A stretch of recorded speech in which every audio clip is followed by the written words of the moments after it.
दुनिया की सबसे ऊंची इमारत बुर्ज खलीफा है जो 2010 में तामीर हुई है। लेकिन इससे पहले डजन्स ऑफ फेलियर्स हुए, डिजाइन बदले, फ्लोर्स गिरे, कैलकुलेशन तक गलत निकली। अब जरा इस ग्रेट पिरामिड को देखिए। पिछले 4500 सालों में ना कोई अपग्रेड, ना कोई सेकंड वर्जन, ना ही कोई फेल्ड अटेम्प्ट।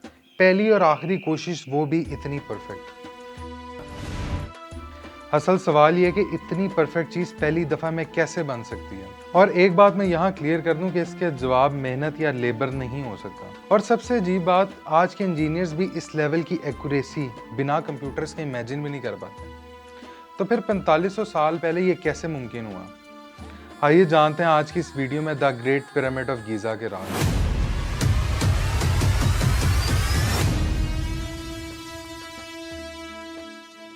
इन पिरामिड्स को देखकर जो बात सबसे पहले जहन में आती है वो ये है कि आखिर ये पिरामिड्स बनवाए क्यों गए होंगे। लेकिन इस सवाल से पहले मैं आपको एक और इंटरेस्टिंग बात बताता हूँ कि ये टोटल में 118 पिरामिड्स हैं।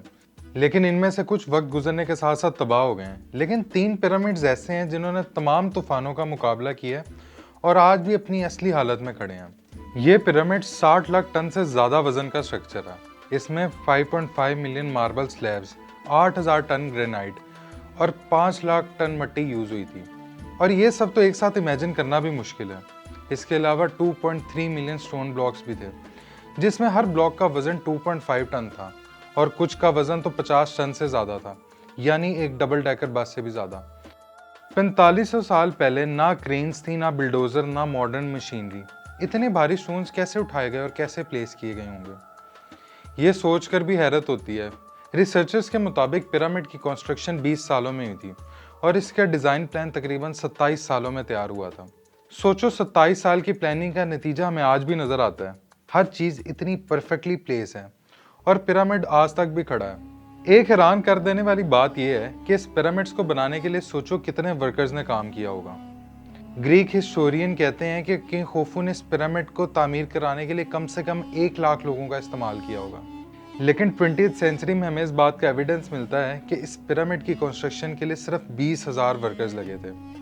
और यहीं से असल प्रॉब्लम शुरू होती है कि अगर 20,000 वर्कर्स थे और कंस्ट्रक्शन का टाइम सिर्फ 20 साल था, तो क्या एक्चुअल में ये पॉसिबल भी है?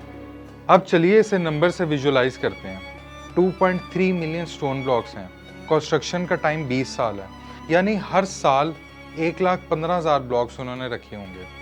मतलब अगर एक दिन के अंदर 10 घंटे भी काम हुआ तो हर घंटे में 30 से 32 ब्लॉक। मतलब हर 2 से 3 मिनट बाद एक ब्लॉक, वो भी अपनी परफेक्ट प्लेसमेंट के साथ प्लेस हुआ होगा। और अगर हर ब्लॉक का वजन 2.5 टन है तो हर दिन 800 टन पत्थर पिरामिड पर सेट किए जाते थे। और असल में यही कंस्ट्रक्शन इस पूरे पिरामिड का असल पजल भी है कि आखिर ये कैसे पॉसिबल हो सकता है।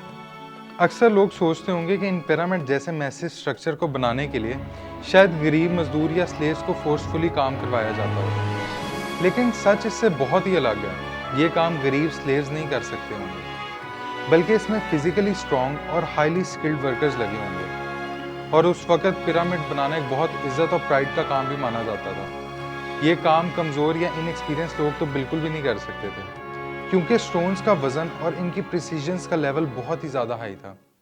और उस टाइम पे तो पैसे होते भी नहीं थे, तो जो पेमेंट के तौर पे उनको दिया जाता था वो एक हेल्दी फूड और मीट वगैरह ही होता होगा। वो एक बहुत अच्छी खुराक होती होगी जिससे वर्कर सही जान लगा के काम कर सकते होंगे। अब मैं आपको एक इंटरेस्टिंग फैक्ट बताता हूँ कि आखिर उस टाइम में फेरोज यानी किंग्स इन पिरामिड्स को बनवाते क्यों थे। आप ये बात सुनकर जरूर हैरान होंगे कि इन पिरामिड्स को बनवाने का मकसद ये था कि मरने के बाद दोबारा लोग जिंदा होंगे और इन पिरामिड्स में किंग को जहां दफनाया जाएगा वो वहीं से दोबारा खड़े होंगे। इस बात को ट्रेडिशन के तौर पर मानकर इस पिरामिड के अंदर तमाम कीमती अशिया जैसे कीमती कपड़े, जेवरात, खूबसूरत फर्नीचर और खाने का सामान भी रखवाया गया था, जो एक किंग को चाहिए हो सकता है दोबारा जिंदा होने के बाद। तो जब बात आती है पिरामिड्स की उन्हीं शानो शौकत की कि अगर उस टाइम की बिल्डिंग अभी तक अपनी जगह पे कायमो दाइम है, तो क्या वो कीमती चीजें भी अब तक वहीं पर महफूज होंगी? तो इसका जवाब है बिल्कुल नहीं। रिसर्चर्स के मुताबिक वक्त गुजरने के साथ साथ तमाम चीजें चोरी हो गई थी।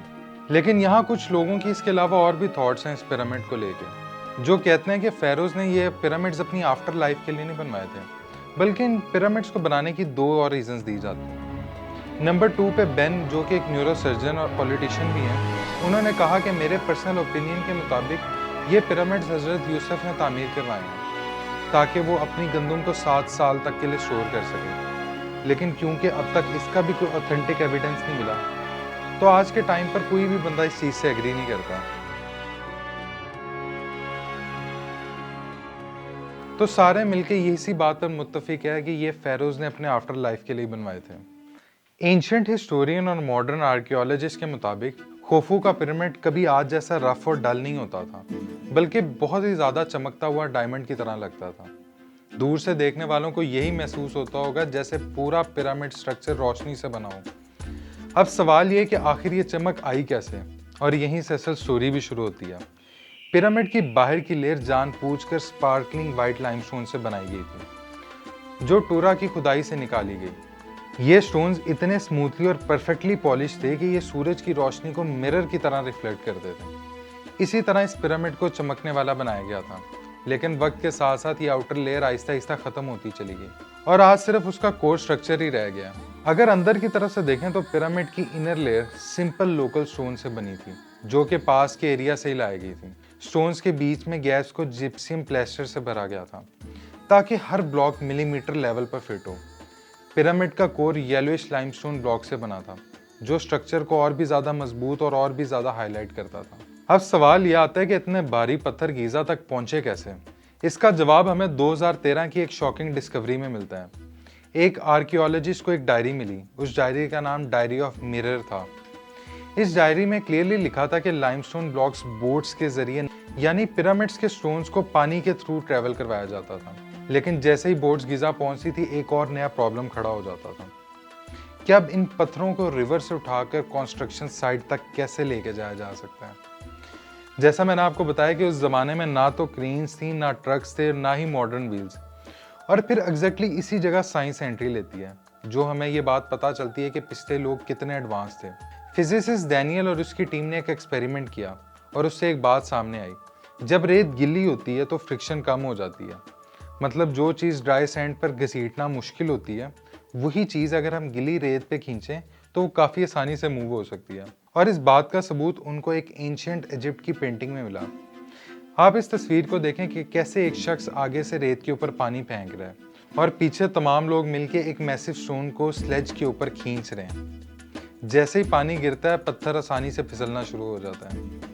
कुछ एक्सपर्ट्स का ये भी कहना है कि वुडन स्लेजेस के नीचे लकड़ी के रोलर्स भी यूज किए गए होंगे ताकि फ्रिक्शन और ज्यादा कम हो सके। पर सोचिए, 2.5 टन के ब्लॉक्स सिर्फ उठाए नहीं गए, बल्कि उनको एग्जैक्ट शेप में काटा भी गया होगा, बिना डायमंड ब्लेड या मॉडर्न टूल के।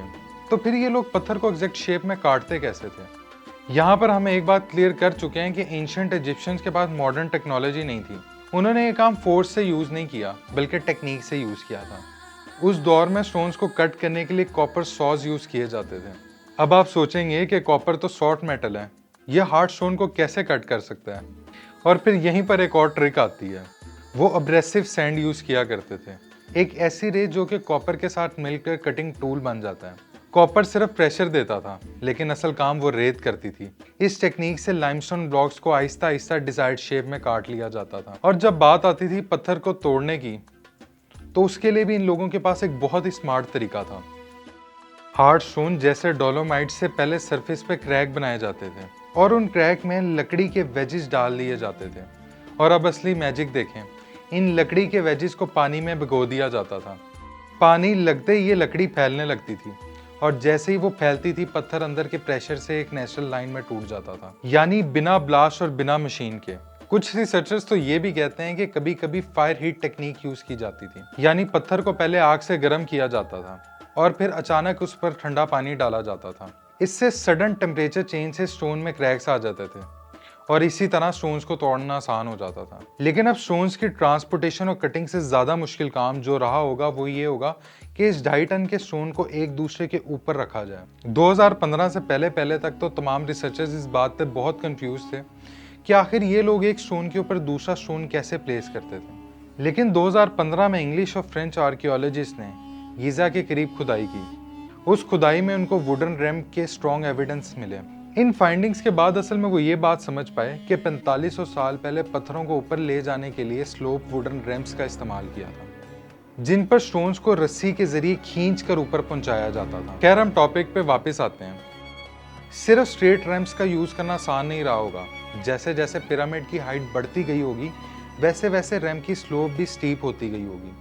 अगर रैम्प का एंगल 8 से 12 डिग्री से ज़्यादा हो जाए तो 2.5 टन के स्टोन को ऊपर खींचना सिर्फ मुश्किल ही नहीं बल्कि नामुमकिन होता होगा। इसी मुश्किल के हल करने के लिए सिर्फ उन्होंने स्ट्रेट रैम्प्स नहीं इस्तेमाल किए होंगे, बल्कि जिगजैग और कम्बिनेशन रैम्प्स का भी इस्तेमाल किया होगा, ताकि उनको वो हाइट भी मिले और स्लोप भी मैनेजेबल रहे। इसके अलावा कुछ थ्योरिस्ट का ये भी कहना है कि इन हैवी स्टोन्स को उठाने और एडजस्ट करने के लिए लीवर सिस्टम का भी इस्तेमाल किया होगा।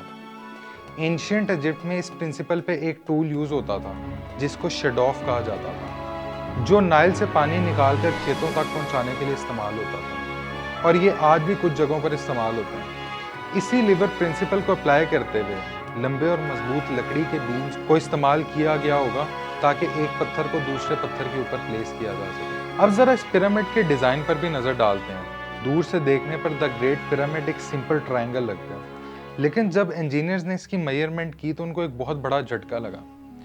इस पिरामिड की बेस ऑलमोस्ट परफेक्ट स्क्वायर है, मतलब चारों साइड बिल्कुल बराबर है, लेकिन फिर भी हर साइड की लेंथ में तकरीबन 4.4 सेंटीमीटर यानी 1 इंच से भी कम का डिफरेंस है, और बेस लेवल में तो ये डिफरेंस 1 इंच से भी कम है। समझ लीजिए कि 4500 साल पहले बिना मॉडर्न टूल्स के इन लोगों ने किस तरह की लेवल की एक्यूरेसी अचीव की थी। और सिर्फ यही नहीं, पिरामिड्स के अलाइनमेंट ने भी रिसर्चर्स को हैरान कर रखा है। ये almost perfectly north, south, east और वेस्ट यानी कार्डिनल पॉइंट्स के साथ अलाइंड है।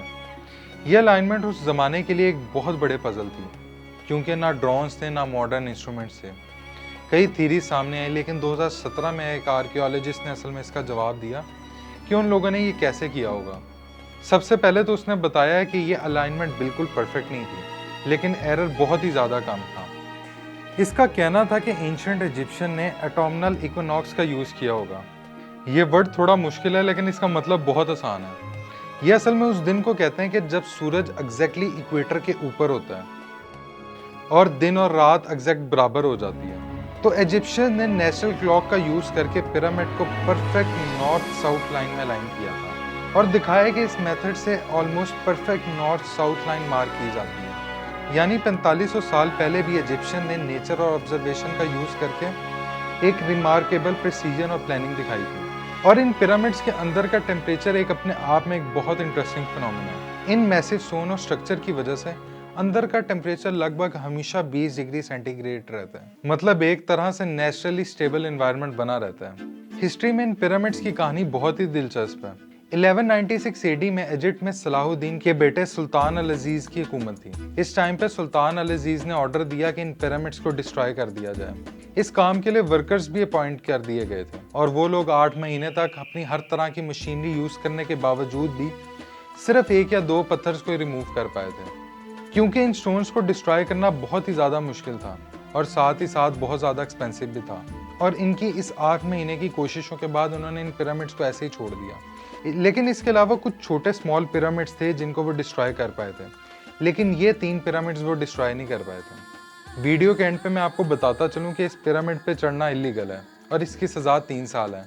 एक जर्मन टूरिस्ट ने पुलिस से आंख बचाकर एक हिडन कैमरा के साथ पिरामिड में 8 मिनट तक चढ़ाई की थी, लेकिन बाद में पुलिस ने उसको पकड़ लिया था और इसकी जान तब तक नहीं छोड़ी थी जब तक पुलिस ने अपने आंखों के सामने वो वीडियोस डिलीट नहीं की थी। तो अगर नेक्स्ट टाइम आप लोग कभी पिरामिड्स को देखने जाएं तो वहाँ क्लाइंबिंग से परहेज करिएगा।